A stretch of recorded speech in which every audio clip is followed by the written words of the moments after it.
Hi students, good evening. तो आज हम स्टार्ट करने जा रहे हैं यूनिट 7 दैट इज ग्रेविटेशन। ठीक है, तो ये क्लास 11th का यूनिट 7 है फिजिक्स का। तो ग्रेविटेशन हम स्टार्ट करने वाले हैं।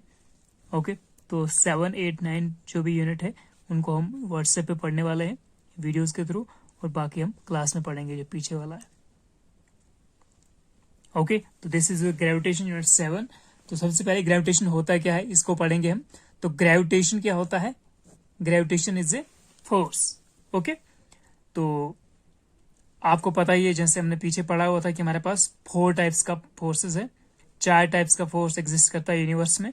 एक होता है स्ट्रांग फोर्स, ओके, दूसरा होता है वीक फोर्स, तीसरा होता है इलेक्ट्रोमैग्नेटिक फोर्स, और चौथा होता है ग्रेविटेशनल फोर्स। ओके, तो जो ग्रेविटेशनल फोर्स है this is a weakest force. ठीक है,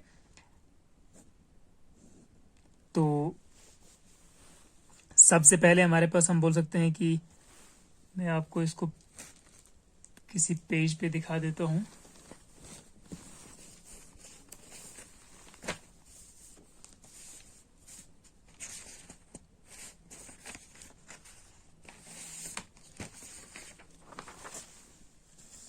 ये चीज आप याद रखना है यहाँ पे कि हमारे पास 4 टाइप का फोर्सेस है।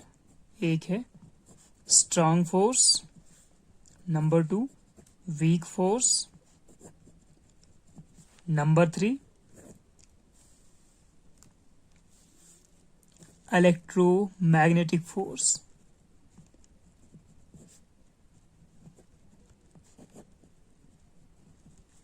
And the last one that is gravitational force.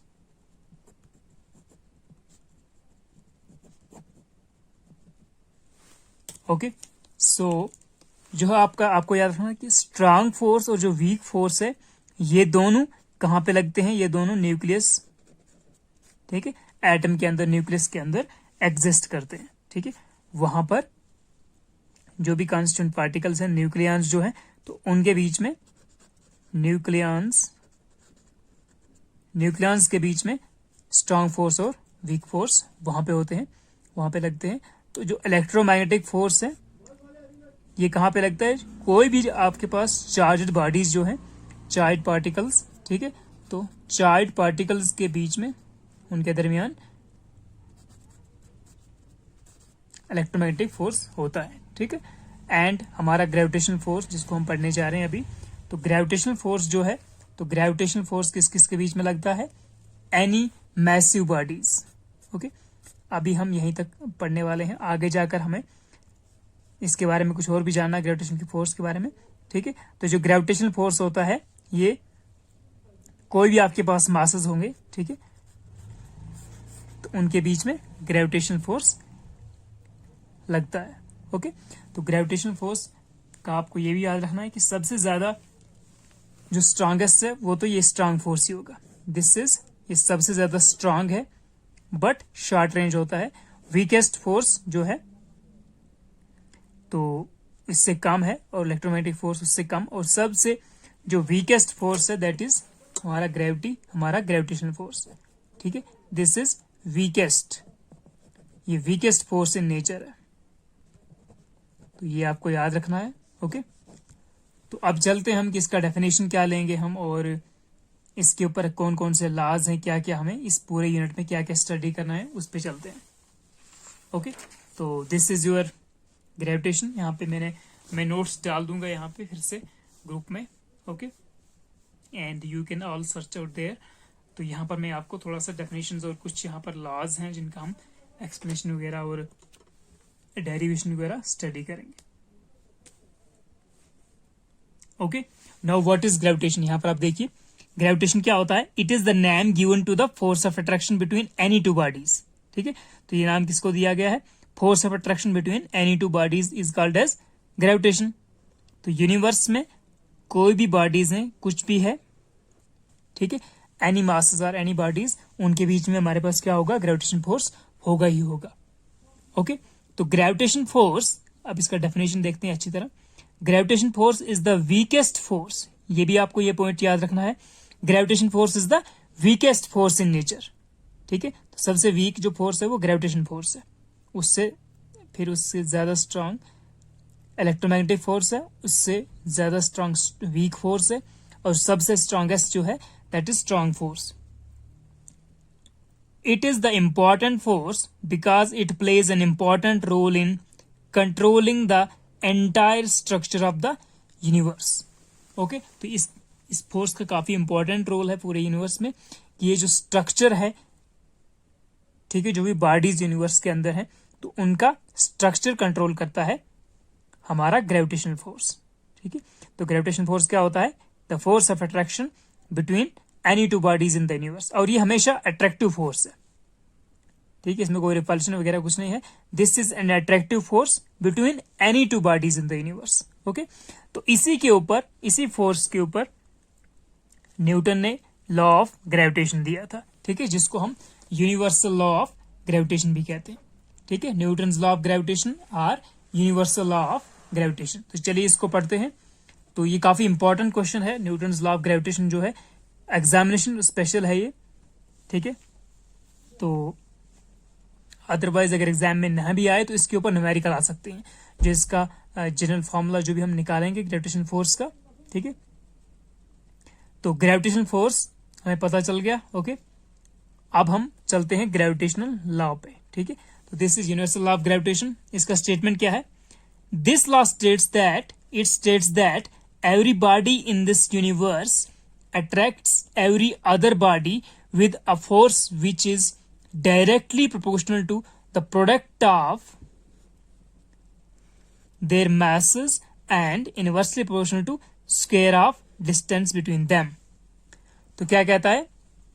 कहता है this law states that every body in this universe attracts every other body. ठीक है, कोई भी हमारे पास एक बॉडी है, ठीक है, तो वो दूसरे बॉडीज को या दूसरे बॉडी को अट्रैक्ट करता है.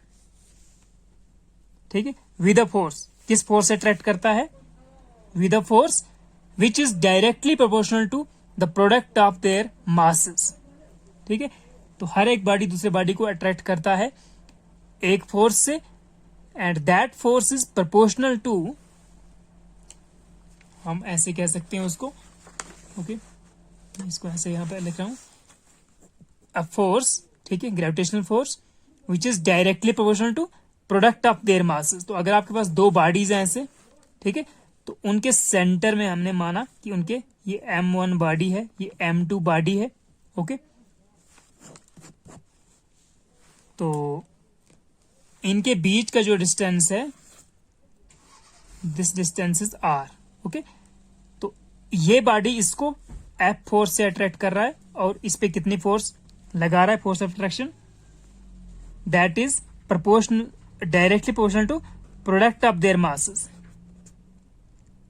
ठीक है, तो ये बॉडी जो M1 बॉडी है, M1 मास है, वो M2 मास को किस फोर्स से अट्रैक्ट कर रहा है? F फोर्स से. और वो फोर्स कितनी है? That force is directly proportional to product of these two masses and inversely proportional to square of distance between them. Okay, तो ये एक्चुअल में जो हमारा gravitational universal law of gravitation है वो आपने क्लास 9th में ऑलरेडी स्टडी किया हुआ है. ठीक है, तो जिसने नहीं किया तो वो यहां पर स्टडी कर रहे हैं. ओके, सो हमें क्या मिल गया? This law states that every body in this universe attracts every other body. ठीक है, तो हर एक मास या हर एक बॉडी जो इस यूनिवर्स में एग्जिस्ट करता है वो दूसरे बॉडी को अट्रैक्ट करता है विद अ फोर्स. ठीक है, एक फोर्स के साथ, एक force of attraction. That force of attraction is directly proportional to product of their masses and inversely proportional to square of distance between them. तो देखिए यहां पर इसका स्केलर फॉर्म ले रहा है ये एक्सप्लेनेशन में. ठीक है, तो स्केलर फॉर्म में हम जस्ट सिंपल करेंगे थोड़ा, इसको वेक्टर वगैरह नहीं लेंगे.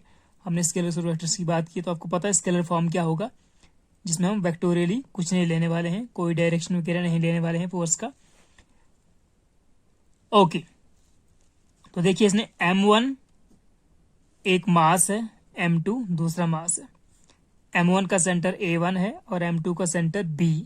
ठीक है, यहाँ पे B है.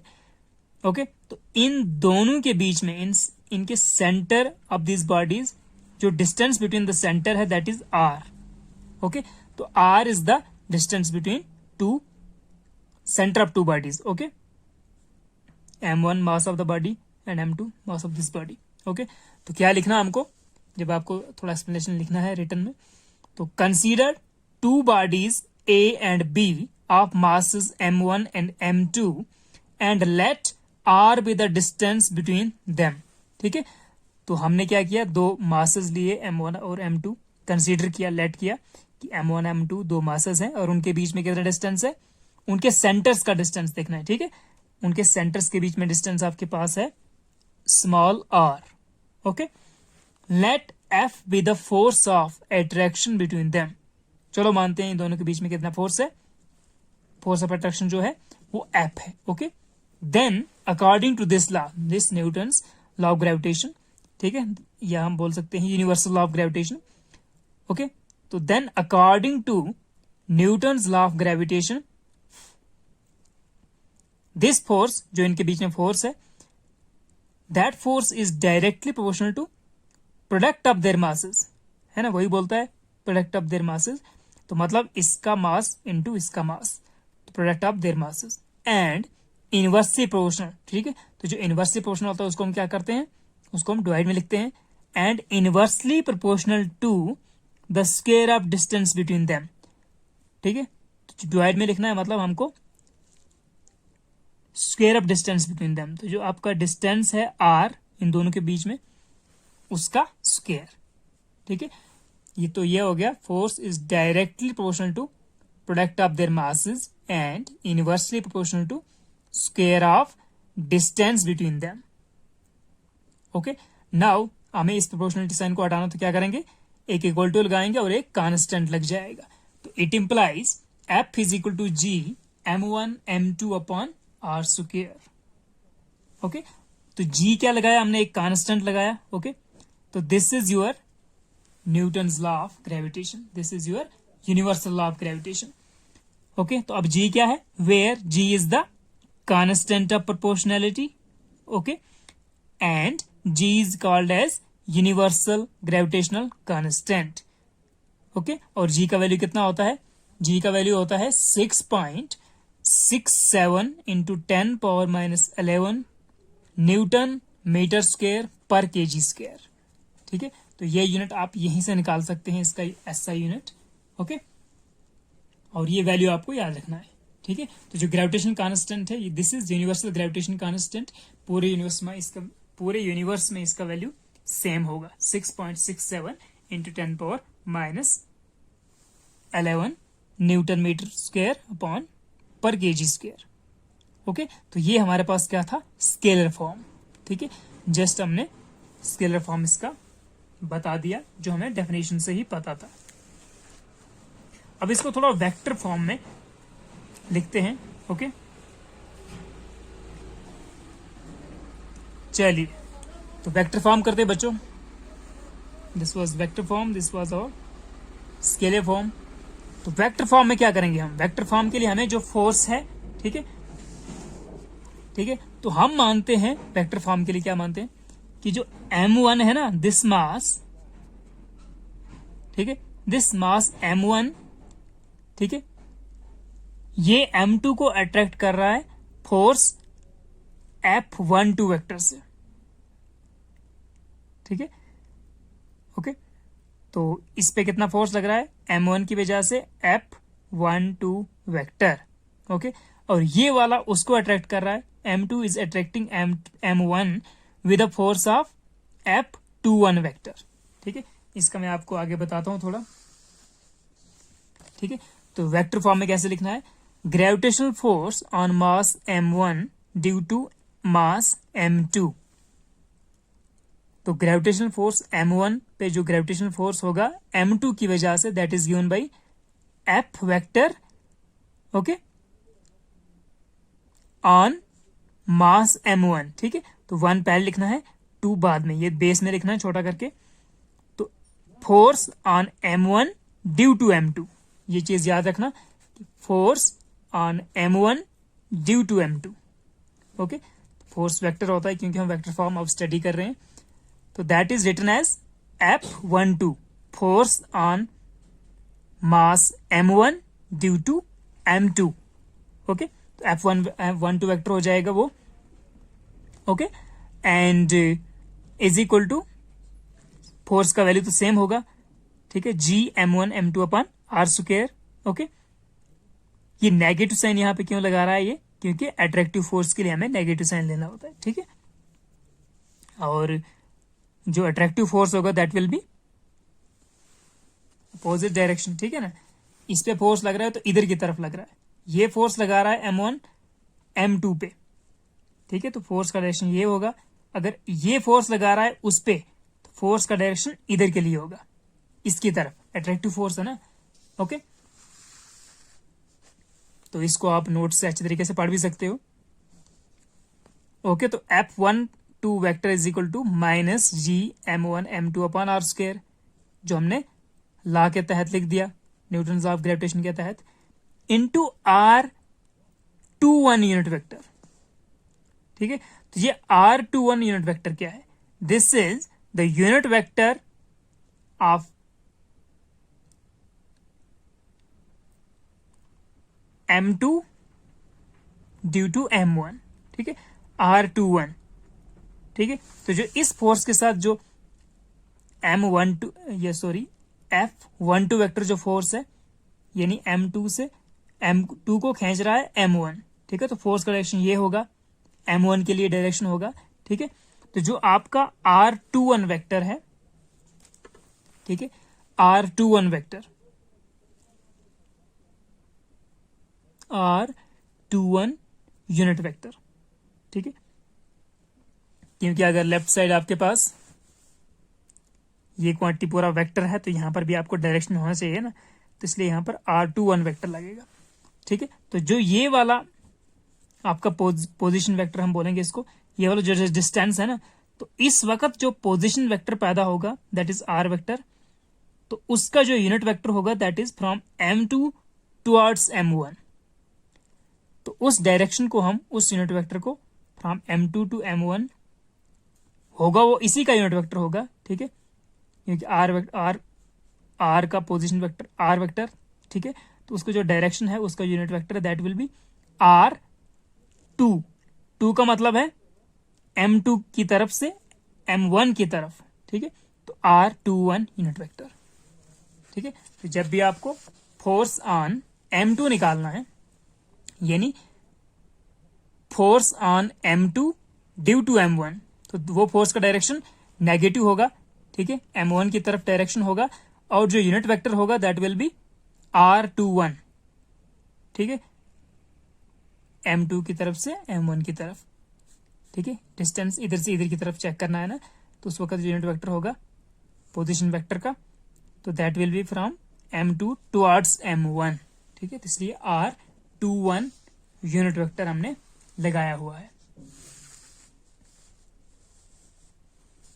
ओके, सो ये आपका निकल गया एक इक्वेशन, एक पीछे निकला है हमारे पास जनरल फॉर्म, तो ये इसने इक्वेशन 2 दे दिया है, तो F12 vector is equal to minus G m1 m2 upon R square R21 unit vector. Okay, तो ये क्या था, ग्रेविटेशनल फोर्स ऑन 1 यानी m1 ड्यू टू m2। अब हम निकालेंगे gravitational force on mass m2 due to mass m1, तो that will be F vector. Okay, तो फोर्स ऑन m2, ठीक है, this is m2, this is m1, तो m2 की वजह से m1 पे कितना फोर्स लग रहा है,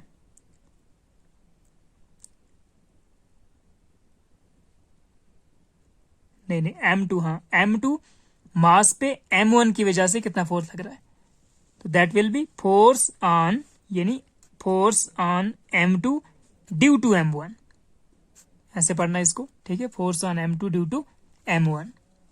ओके, तो that will be is equal to minus G m1 m2 upon R square, same formula, बस हमें जो यूनिट वेक्टर है उसको देखना है, तो R12 यूनिट वेक्टर आएगा, यहाँ पे फोर्स जो है force on m2 due to m1, that is F21 vector is equal to minus G m1 m2 upon R square. तो यहाँ पे आएगा r यूनिट वेक्टर 1 2। इसका हम डायग्रामेटिकली देखते हैं।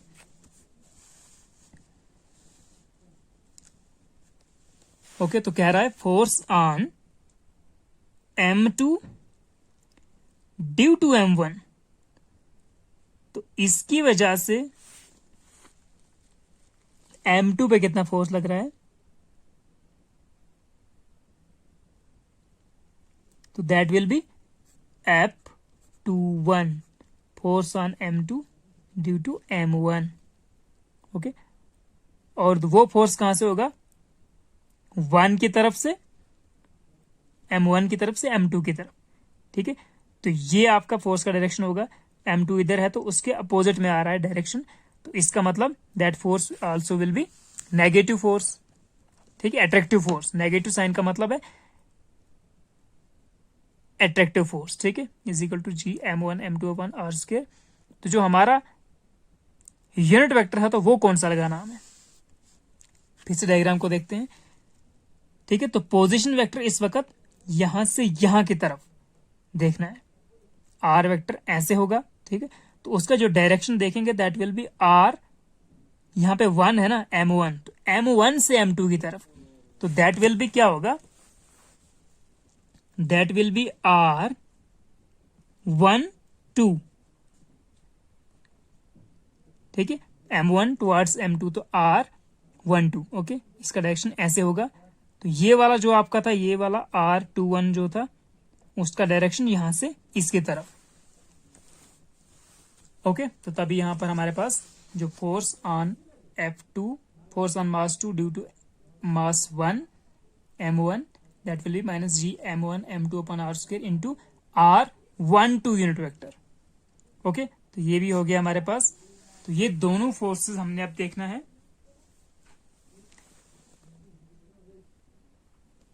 ओके, यहां पर इसने अंदर लिखा भी है कि in equations 2 and 3 negative sign represents the gravitational force is attractive force. ठीक है, तो ये आपने याद रखना है, gravitational force is always attractive. Okay, तो वी नो दैट, अब हमें पता है कि जो यूनिट वेक्टर्स होते हैं, ठीक है, ये आपको याद रखना ये चीज कि जो हमारा R12 यूनिट वेक्टर या 21 यूनिट वेक्टर ले लो, ठीक है, that is equal to minus R12 unit vector. ठीक है, ये प्रॉपर्टी हमें यूनिट वेक्टर में कहीं आगे पीछे पढ़ा होगा। ठीक है, तो ये चीज आपको याद रखना है कि जब यूनिट वेक्टर एक का दूसरे की तरफ is equal to negative of दूसरे का पहले की तरफ। ओके, तो R21 unit vector is equal to minus R12 unit vector. तो ये चीज याद रखना। ओके, तो ये हमें पता है कि R21 unit vector is equal to minus R12 unit vector. Okay, तो इस चीज को हम यूज करने वाले हैं इन दोनों इक्वेशंस में। ठीक है, तो किसी एक में डाल देंगे, R21 जहां होगा तो उसको भी हम माइनस R12 कर देंगे। ओके, तो देयरफॉर फ्रॉम 2 and 3 अब क्या कर रहा है ये, चलो R21 का वैल्यू इसमें कहीं भरते हैं, इसका वैल्यू,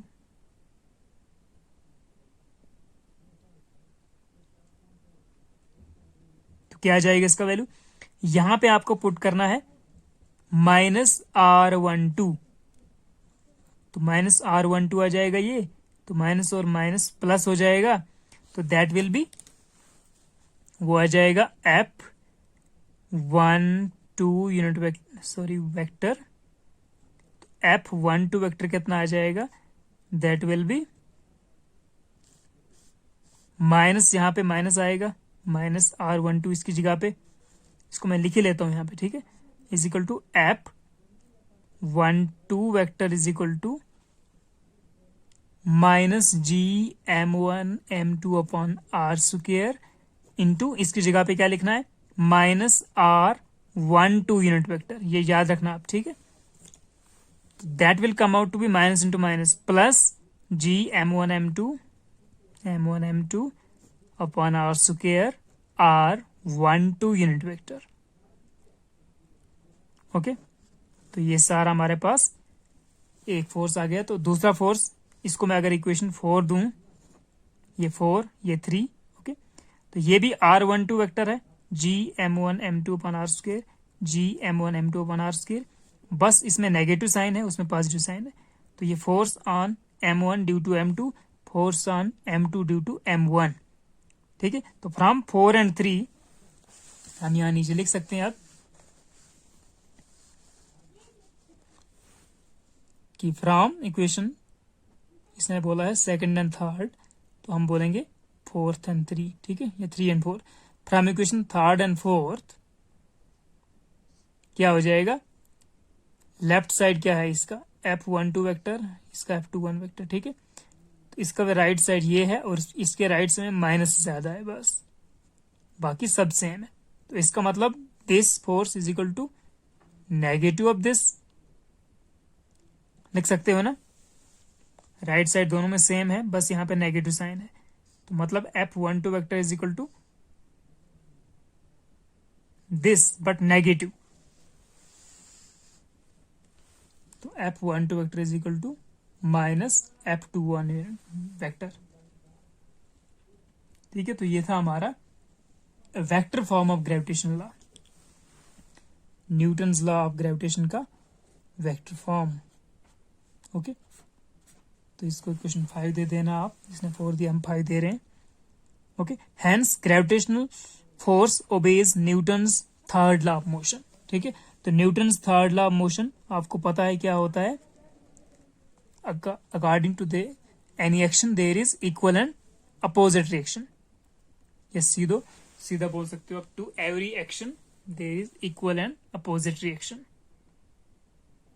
वो Newton's third law of motion. तो ये भी वही है। ठीक है, जैसे हम यहाँ बोल सकते हैं जितनी फोर्स ये इस पे लगा रहा है उतना ही फोर्स यहाँ से ये उल्टा लगा रहा है, तो वो आपका थर्ड लॉ ऑफ मोशन हो गया, Newton's third law of motion. ठीक है, तो यहाँ से यही बोल रहा है कि ग्रेविटेशनल फोर्स जो है वो किसको ओबे करता है, वो Newton's third law of motion को ओबे करता है। ठीक है, अब हमें ग्रेविटेशन कांस्टेंट का वैल्यू निकालना है, इसका हमें डेफिनेशन पता करना है। तो डेफिनेशन के लिए क्या करना होगा, हमें पहले हमें इसको जो यूनिवर्सल लॉ ऑफ ग्रेविटेशन या न्यूटन्स लॉ ऑफ ग्रेविटेशन है उसका पहले पता होना चाहिए एक्सप्रेशन का। तो ये क्या है, F is equal to G m1 m2 upon r square. ये क्या है, ये फोर्स बिटवीन टू मासेस या टू बॉडीज m1 m2। ठीक है, तो ये ग्रेविटेशन लॉ का एक्सप्रेशन है। तो अगर हम क्या करें, मास 1 kg लें, m1 भी, ये भी 1 kg, ये भी 1 kg, और r जो है distance between the two masses, उनके सेंटर्स के बीच में, वो लेंगे 1 मीटर। ठीक है, तो if m1 is equal to m2 is equal to 1, अगर ये हम 1 लेते हैं and r is equal to 1, then from equation 1 क्या हो जाएगा, G1 अपॉन 1 का स्क्वायर, तो F is equal to G हो जाएगा। ठीक है, इसका मतलब ग्रेविटेशनल कांस्टेंट का वैल्यू जो है that is equal to F, मतलब उतनी फोर्स कि जब दो बॉडीज के बीच में, दो बॉडीज का वजन 1 यूनिट है। ठीक है, और उनके बीच का डिस्टेंस 1 यूनिट है वो भी। ठीक है, तो तब उस वक्त हम बोल सकते हैं कि the force is equal to the, okay, अब मैं यहां पर इसको दिखाता हूं। देखिए इसने डेफिनेशन क्या बनाया है यूनिवर्सल कांस्टेंट का।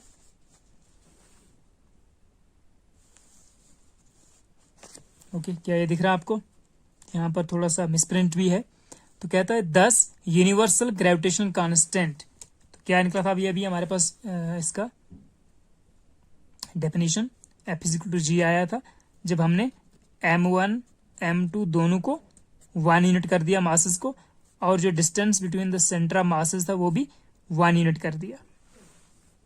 ठीक है, तो अब डेफिनेशन इसका बनाना कैसे है, कहता है 10 यूनिवर्सल ग्रेविटेशनल कांस्टेंट यानी G का definition is defined as the force of attraction between two bodies of unit masses each and placed at a unit distance. ठीक है, तो ग्रेविटेशनल कांस्टेंट कितनी फोर्स होती है,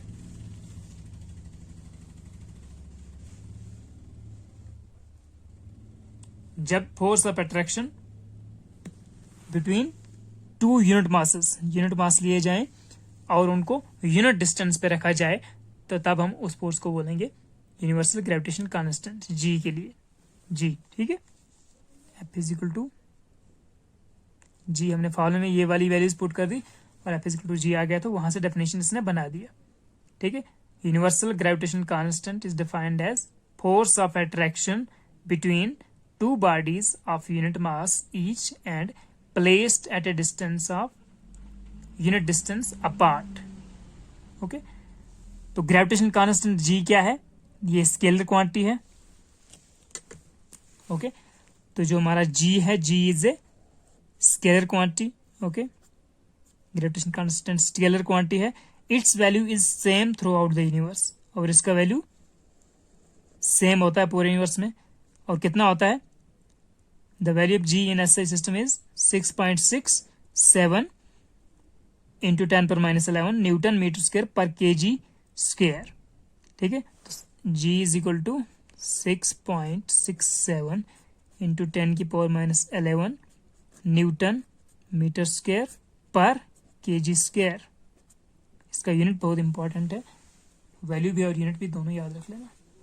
ठीक है, and it's dimensional formula for G is m⁻⁻1 l⁻3 t-2। तो G का जो डायमेंशनल फॉर्मूला है दैट इज इक्वल टू, यहाँ पे शायद मैंने वैल्यूज नीचे चली गई। ओके, तो G is equal to 6.67 into 10⁻11 newton metre square पर केजी स्क्वायर, एंड जी का डायमेंशनल फॉर्मूला है m⁻⁻1 l⁻3 t⁻2। तो m⁻1 l⁻3 t⁻2, this is the dimensional formula for gravitational constant. Okay, अब हम जस्ट बात करते हैं कि ग्रेविटेशनल फोर्स जो है उसकी क्या क्या कैरेक्टरिस्टिक्स है। ओके, क्या ये दिख रहा है आपको? आई थिंक दिख रहा है सबको। तो what are the characteristics of gravitational force, क्या क्या ग्रेविटेशनल फोर्स की कैरेक्टरिस्टिक्स हैं, क्या क्या फीचर्स हैं।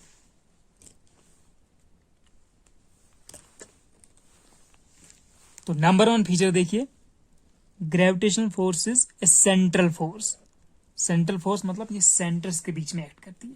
ठीक है, दो मासेस के सेंटर से सेंटर तक अफेक्ट करती है, या उनको सेंटर टू सेंटर उन मासेस को अट्रैक्ट करती है, उनको अफेक्ट करती है। Gravitational force is a conservative force. ठीक है, तो ग्रेविटेशनल फोर्स क्या है, कंजर्वेटिव नेचर की है। Gravitational force obeys Newton's third law of motion. तो ये तो अभी अभी मैंने पीछे चेक किया, जब हम वेक्टर लॉ या vector form of Newton's law अभी कर रहे थे, न्यूटन लॉ ऑफ ग्रेविटेशन का वेक्टर फॉर्म, तो उस वक्त ही हमें पता चल गया कि ये न्यूटन्स थर्ड लॉ को ओबे करता है ग्रेविटेशन फोर्स। ठीक है, नेक्स्ट है gravitational force is independent of nature and size of the body. ठीक है, तो ना तो ये साइज पे डिपेंड करती है, छोटी बॉडी बड़ी बॉडी हो कोई मैटर नहीं करता है, छोटी से बड़ी को भी फोर्स ग्रेविटेशनल फोर्स लगेगा और बड़ी से भी छोटी को लगेगा ग्रेविटेशनल फोर्स। तो size and nature of the body matter नहीं करेगा। ठीक है, बॉडी चार्ज्ड है, नॉन चार्ज्ड है, कुछ भी है, ठीक है, कम ज्यादा मास की मैटर नहीं करेगा। ठीक है, बस मैसिव बॉडीज होनी चाहिए, तो उनके बीच में ग्रेविटेशनल फोर्स एक्ट करता है। ठीक है, होता है। Gravitational force is independent of presence of other bodies. ठीक है, तो ग्रेविटेशनल फोर्स जो है वो इंडिपेंडेंट होता है दूसरे बॉडीज अगर प्रेजेंट है। ओके, तो ये थे कुछ हमारे पास कैरेक्टरिस्टिक और ग्रेविटेशनल फोर्स। आपको इंपॉर्टेंट चीज यही है कि सेंट्रल फोर्स होता है। ठीक है, और जब भी आपको जैसे इस फोर्स का वैल्यू आया था F इज इक्वल टू क्या आया था वैल्यू,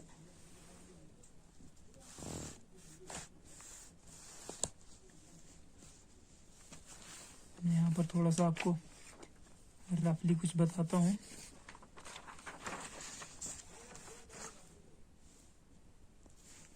ये सेंट्रल फोर्स है। जब भी आपके पास कोई फोर्स अगर जिसमें आपके पास 1/r² वाली फॉर्म हो, मतलब ये F is inversely proportional to r²।